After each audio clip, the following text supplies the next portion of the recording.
Aloha. I'm Paul Norman, and I'm the Executive Director of Neighborhood Place of Puna. And in honor of International Peace Day, which is in September, I'm going to talk a little bit about peace. And of course, before I do that, we really need to have kind of an understanding or a definition of what peace is. And basically, when we talk about peace, we can talk about peace as a reduction in violence. So this would be obviously physical violence in all of its many forms, and also a reduction in structural violence. And structural violence are basically systems which are violent towards individuals or groups of individuals. And Dr. Martin Luther King identified three particular forms of structural violence, which he called the triple evils. And that is the violence of poverty, the violence of war or militarism, and the violence of racism. So to have peace, we need to reduce physical violence and we need to reduce structural violence. And at the same time, we need to increase the level of contentment in our communities, in our society, in the world. And so that means people need to be able to meet their basic needs, right? We need to reduce the level of poverty. People need to have loving and supportive relationships. There needs to be justice for more and more individuals and groups. We need to have hope, right? Hope in a future, a better future.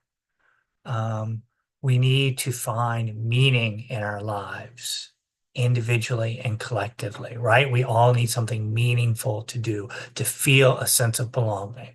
And of course, we have to have more joy in our lives, right? Peace involves being more joyful, more happy, more content.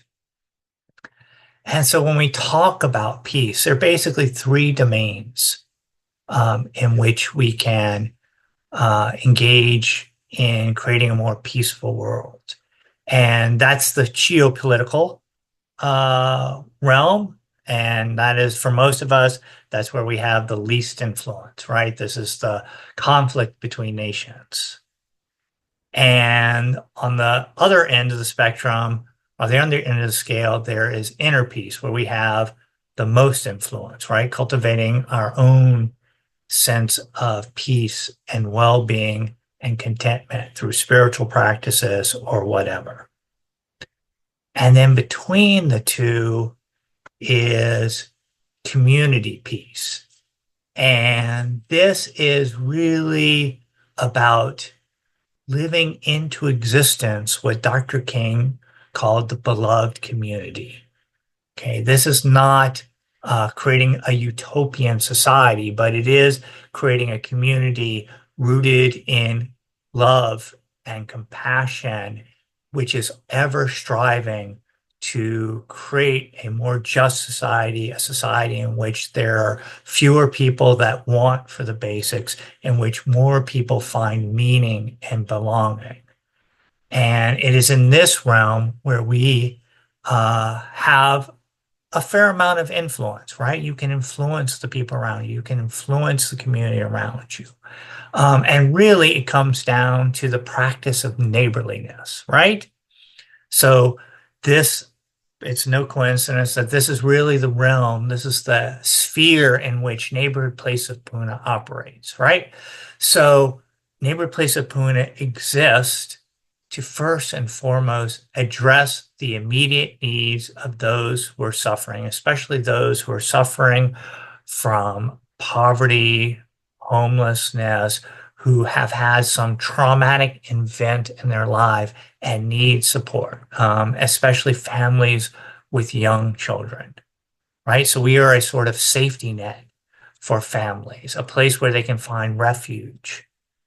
But also, Neighborhood Place of Puna tries to challenge and change the systems that create poverty, create the violence of poverty, create the violence of homelessness, because we know that there are systems, that the system exists so that people who are born into poverty are pretty likely to remain in poverty, and if you don't believe that, just ask yourself, why is it that if you work a full-time job at minimum wage, or if you and your partner work full-time jobs at minimum wage, you cannot afford housing, right?